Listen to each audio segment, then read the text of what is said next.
Oke guys, jumpa lagi di channel bisnis online ala Sirtima. Kali ini akan membahas tentang modus ya. Modus boleh dibilang apa ya? Ya pokoknya konspirasi atau drama yang jelas. Sekarang itu banyak konten-konten video tentang membuat puluhan atau ratusan video memakai chat GPT atau menggunakan Canva. Nah, di sini itu Sirtiman ini pengen apa ya? Pengen ngasih nambahin aja sih, nambahin sedikit ya, sedikit apa ya? Sedikit dari sisi yang lain lah tentang model-model bisnis seperti itu gitu, model konten seperti itu. Ya kita tahu kalau ChatGPT itu sekarang sangat membantu ya dalam menghasilkan konten lah, membuat konten. Ini kita bisa bikin konten apa aja, konten quotes, konten artikel atau apa, konten script video dan lain-lain. Nah, dengan adanya Canva ini yang gratisan, kita bisa membuat ngedit video ukuran handphone, ukuran Facebook, ukuran Instagram, ukuran TikTok, itu format-formatnya bisa banyak pilihan. Nah, di sini sama orang-orang tertentu mereka dapat ide itu gimana kalau nggak bikin konten seperti ini, itu pasti akan banyak view-nya, itu akan banyak view-nya. Di sini Stirtiman nggak mau ngasih contoh ya video yang mana gitu, soalnya nanti disangka ngejelek-jelekin atau mensabotase kontennya deh. Tapi yang jelas di sini Sirtiman mau kasih sedikit gambaran aja gitu. Jadi meskipun di chat GPT kita bisa buat 30 konten video dengan Canva, dan kalau dicontoh video-video mereka itu pasti dicari ya salah satu website yang menghasilkan, biasanya sih contoh kayak website quotes, dicek omsetnya seperti itu. Di sini cuma kan ya orang rata-rata bakal kemakan gitu, nanti gue bikin quote yang banyak aja, gue upload di short, nanti bisa dapat pendapatan segitu gitu. Pada kenyataannya kalau di short ini sebenarnya nggak mudah gitu. Pokoknya dia digaji kalau dalam 3 bulan itu view-nya masuk 10 juta gitu. Dan itu ya sepertinya logis gitu kalau membuat konten quotes itu. Quotes ini sendiri biasanya konten kata-kata mutiara yang bermanfaat, yang bisa viral lah, ada kemungkinan. Dan contoh situsnya juga ada situs quotes yang menghasilkan sekian kalau dicek dari alat apa sih, penghasil, pokoknya dari entah itu situs yang mengecek penghasilan gitu ya. Nah, pada kenyataannya ya, ini ada beberapa kemungkinan. Yang pertama ini, kalau untuk situsnya ini kan nggak kita nggak tahu gitu loh. Dia menghasilkan segitu quotes itu, dia ngiklan atau dia ya pokoknya punya jaringan yang besar sekali, atau dia beli ya apalah, entah itu beli subscriber, beli view segala macam, yang cara-cara yang tidak rekomen gitu ya.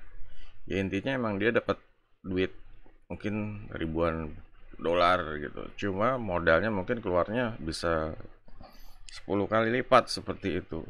Nah, di sini kalau orang-orang ngikutin, nyontohin hasil yang istilahnya nggak ketahuan gitu, nggak ketahuan benar-benar dari pemiliknya, dari dia ngerjain dari A sampai Z, ini orang akan habis waktu terbuang-buang di sini gitu.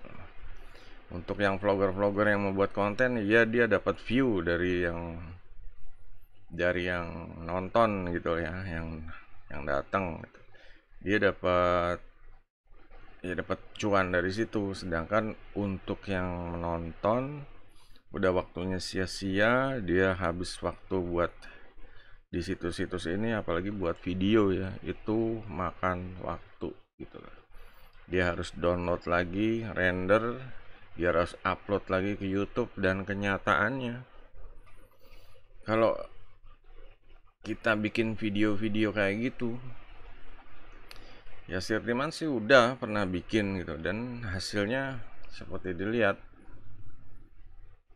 ya, paling ada hasil itu sekitar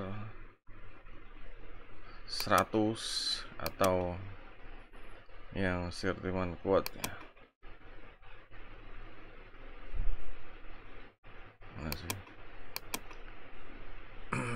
Ini ada yang nonton sekitar 22 50.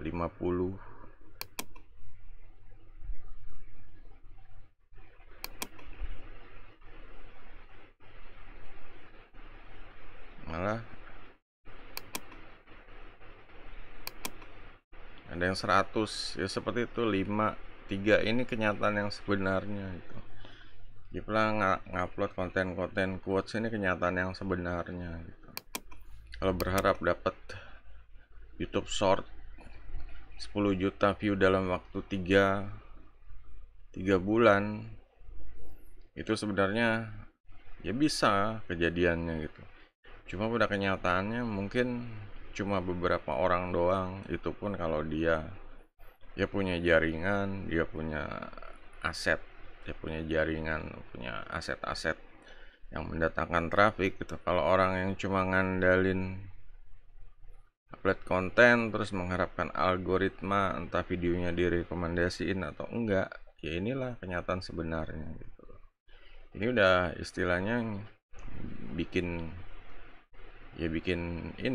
bikin situs quotes, dan ya akhirnya kan ya nggak sesuai dengan apa yang dijanjikan gitu. Apa yang dijanjikan, janjinya satu video bisa menghasilkan 6 juta, terus bisa membuat 30 video dalam waktu 5 menit, terus apalah membuat menghasilkan 20 juta dari YouTube Short seperti itu. Ya ini adalah apa ya, yang sebenarnya konten-konten kayak gini tuh jadinya ya orang-orang jadi kasihan gitu. Jadi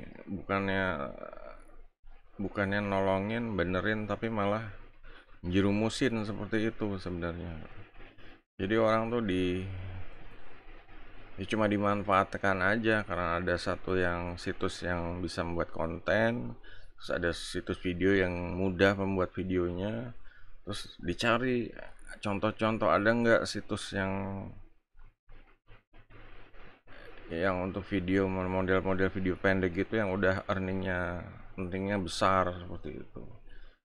Nah disinilah untuk yang kalau misalnya belajar bisnis ya paham, dari hilir ke mudik itu paham gitu. Kalau ChatGPT ini mungkin benar, Canva benar bisa membuat video dalam waktu singkat lah gitu. Nah cuma kalau untuk contoh situsnya gitu, nah ini gini bisa apa sih, bisa settingan, bisa drama, atau bisa konspirasi seperti itu. Bisa aja ada satu istilahnya pertemuan para vlogger, gue pengen bikin konten ini, idenya bagus tapi perlu contoh. Akhirnya mereka entah itu ya patungan membuat satu situs ya, dalam sekian gebrak pada ngiklan semua, ya otomatis viewnya dapet. Cuma modal yang untuk dikeluarkan itu yaitu untuk membayar, biar gimana situsnya itu dilihat sama orang-orang dari para vlogger yang membuat konten memanfaatkan ChatGPT dan Canva, biar jadi lengkap gitu formulanya, atau apa sih formula atau model atau ya pokoknya uh,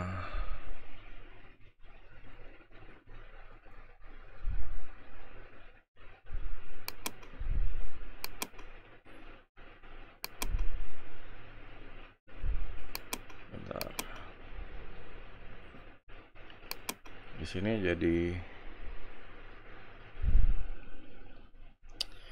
jadi suatu apa ya, suatu hal yang harus diselidiki lebih jauh gitu.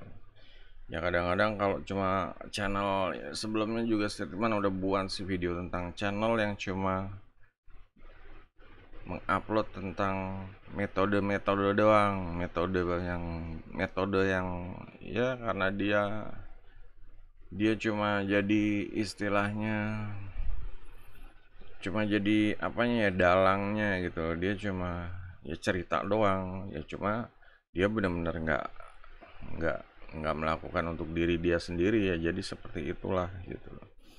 Nah di sini bedanya, kalau memang ya inilah orang harus pandai gitu. Banyak orang yang terjerumus ya, emang ya gitu doang sih gitu. Cuma kayak gitu doang ini, kalau dia punya followernya banyak, viewnya juga besar, ini istilahnya menjerumuskan ya, buang-buang waktu lah. Satu generasi, istilahnya tahun ini orang banyak nonton itu ya karena konten itunya banyak, konten tentang itunya banyak, vlogger-vlogger yang buat, jadinya boleh dibilang satu generasi tahun ini tuh pada terjerumus gitu. Ya sebelumnya kita udah pernah lihat konten kayak investasi bodong, VTube, binomo, robot forex seperti itu.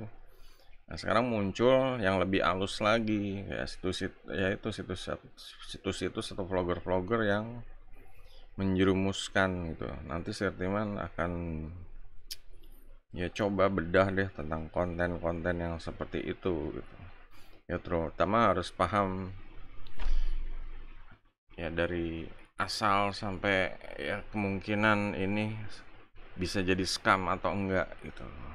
Kalau yang ini kan situsnya bisa jadi scam dalam artian ini bukan situs yang benar-benar orangnya menghasilkan segitu, bisa jadi ini ya pada patungan atau apa ya, seperti itulah itu, pada main drama atau pada settingan seperti itu biar konten ChatGPT dan Canva ini trending atau laku. Biasanya vlogger-vlogger tuh seperti itu, mereka menciptakan suatu tren karena mereka influencer gitu. Mereka pada rapat, gue pengen tren ini tuh menghasilkan duit segini gitu. Nah mereka modal, mereka tahu kekuatannya, followernya pada berapa, viewnya pada berapa, mereka cari partner, cari ya itulah kong kali kong, bikin drama tentang konten ChatGPT Canva itu gitu.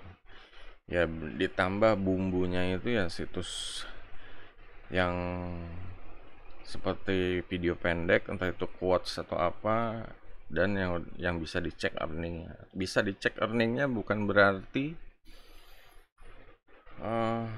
itu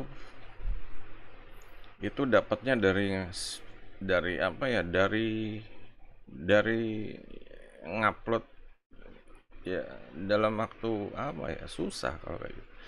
3 bulan 10 juta gitu. Kalau kenyataannya kalian kalau ngikutin mau ngebut kayak apa ya, itulah satu video paling cuma dapat 100 view. Kalau untuk 1000 view sih susah, persaingannya udah banyak gitu. Sedangkan yang kalau kontennya banyak, viewnya pesaingnya banyak gitu, jadi tambah susah. Kalau ya intinya ya harus lebih melek masalah apa ya, bisnis online ini. Jangan mau terjerumus sama konten-konten yang flexing lah istilahnya, yang kelihatannya gampang gitu. Ya bisa jadi itu settingan ya, namanya sekarang tuh apa sih, untuk mendapatkan view, mau konten horor mau konten apa juga, entah itu settingan atau gimana caranya dibikin hiburan ya, seperti itu. Cuma kadang orang kan jadinya ya senang kayak bikin video cepat, ya senang dia dapat pengalaman ya, seperti itu ya. Cuma kalau untuk ujung-ujungnya, kalau harus cari cuan, kalau model kayak gitu model istilahnya channel yang tanpa muka seperti itu, yaitu ya kemungkinan berhasilnya sangat kecil gitu aja, karena pesaingnya setiap hari pasti nambah, semakin banyak vlogger yang buat. Nah, jarang-jarang seperti di channel ini yang bikin apa ya, memaparkan kemungkinan terburuknya lah istilahnya, kalau model-model metode bisnis yang lagi tren seperti itu. Oke, jadi kalau ada yang masih bingung ini bisnis, terutama video pendek ya, video pendek ini apa bener nggak sih bisa menghasilkan seperti yang vlogger itu bilang, vlogger yang udah populer ya. Dan di sini Striman kesimpulannya ya, kasih rangkuman itu pertama, untuk membuat chat GPT-nya sih sangat membantu benar, untuk Canva-nya juga dia banyak membantu benar. Cuma kalau untuk chat GPT kita harus lebih dalam lagi menggali ya. Jangan cuma untuk website apa sih, untuk bikin video-video pendek gitu. Ini justru dimanfaatin untuk yang berat-berat juga bisa itu. ChatGPT mau bikin konten update untuk 1 tahun atau nah itu seperti ini bisa gitu. Kalau cuma bikin 30 video dalam waktu 5 menit kayaknya ya bisa, cuma sayang aja itu. Terus masalah Canva juga, Canva emang enak kalau buat edit video gitu, template-nya banyak. Cuma kan studio banyak yang premiumnya gitu, banyak yang versi premiumnya. Kalau yang gratisan ya paling sedikit. Ya di sini kadang ya kebanyakan orang ya akhirnya ujung-ujungnya ini mulu, jenuh gitu. Sementara ngelihat kalau yang premium template-nya bagus-bagus, pengen ngiler, akhirnya mentalnya drop gitu. Karena kalau beli ini kan beli upgrade ya, beli biaya pricingnya kan ada yang pro, ada yang pro-nya ini harga normalnya ini 769.000 1 tahun gitu. Ini kan lumayan ya, kecuali dia udah menghasilkan dari ya benar-benar itu ya nggak apa-apa gitu. Cuma kalau untuk gambling ngeluarin 700.000 setahun ya ini beresiko lah. Dan masalah situs yang jadi panutan ini, yaitu hati-hati, bisa jadi itu situs settingan atau situs konspirasi atau situs yang ya dia emang berhasil cuma pakai metode yang mengeluarkan ongkos lebih banyak, seperti itu, mengeluarkan cost lebih banyak. Contohnya kalau kita pengen omsetnya $1.000, tapi kenyataannya untuk mencapai $1.000 kita iklannya $10.000 seperti itu. Jadinya nggak nyampe target gitu. Seharusnya kan kalau iklan $1.000 minimal ya bisa 5 kali lipatnya seperti itu. Ini malah tekor seperti itu. Dan orang ngelihat yang bagus-bagusnya aja gitu. Nah, di sini ya diharapkan lebih waspada lagi sama situs-situs yang settingan gitu. Soalnya banyak banget vlogger nyari situs yang berening itu situs yang settingan. Ya karena biasanya mereka mencontoh ya vlog dari luar, terus mereka terjemahin ke dalam bahasa Indonesia pakai ya omongannya dia, diganti segala macam. Kalau emang ini ya dia ya pakai aja gitu, dia situsnya dia bukan gitu aja. Kalau bukan kan ya itu hati-hati, ngerinya settingan. Oke, jadi ada yang mau tanya silahkan. Jangan lupa guys, jempolnya. Sampai jumpa di video berikutnya. Goodbye.